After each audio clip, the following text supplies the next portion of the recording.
Assalamu alaikum wa rahmatullahi wa barakatuh. My dear respected brothers and sisters, I hope you're all well and in the best of health.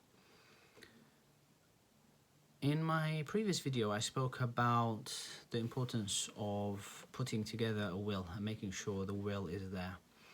And in this short video, I'd like to also just talk about why that is important and what are the main elements that a person can put in their will. The will is essentially of four parts. One part is your message to the people that you leave behind. This could be a message in the form of advice, in form of dua, in form of instructions, in form of sort of something that you'd like them to do. Those who honor you and maybe hold you in high prestige, you might want to pass on to them a certain message, and that's an opportunity to do so. Often people would put things that they may not usually want to say face to face, or while they are alive. They will do that while they're dead, and the will contain that. Secondly, the will is your opportunity to make any donations or charity that would benefit you in the akhirah, because as the Prophet ﷺ said, إِذَا مَاتَ ابْنُ آدَمَ انْقَطَعَ عَمَلُهُ إِلَّا مِنْ ثَلَاثٍ. When the human dies, his actions will cease except from three avenues: صَدَقَةٌ جَارِيَةٌ أو علم ينتفع به أو ولد صالح يدعو له. Either a continuous charity, or some knowledge that he has left behind which people will benefit from, or thirdly, a righteous child who makes dua for him. So if you leave a charity, you have money that you have left behind. You have the right to put in your will up to a third of that inheritance. You can dedicate it to a charity that you feel would be of good cause. You can also dedicate it to something that's not a charity as well, just to be clear. But usually people will do that for a charity, because at least that it becomes a continuous sadaqah jariyah. So that's your opportunity as well in the will.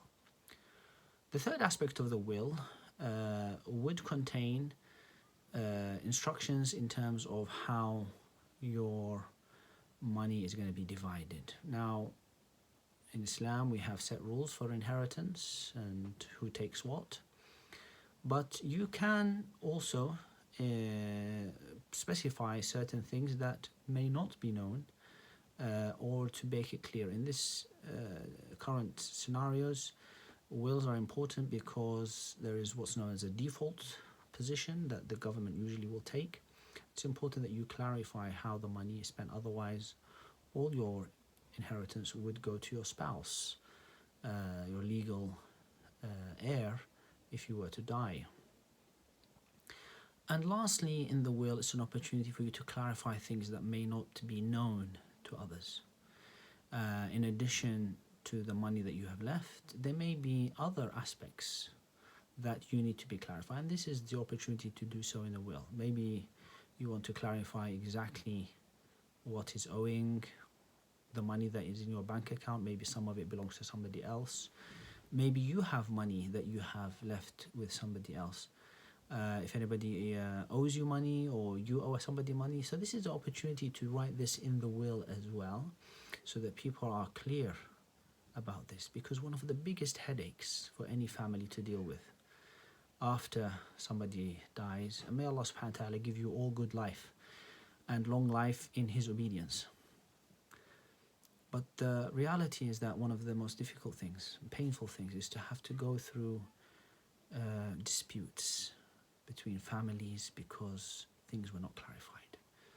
You know, who is this, where is that, who is owing, who's not owing. So it's very important to be clear on that, inshallah ta'ala. So that's your opportunity in the will, to do all those things.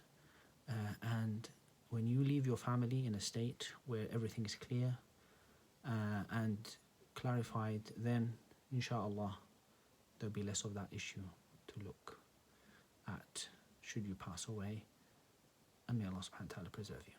Assalamu alaikum.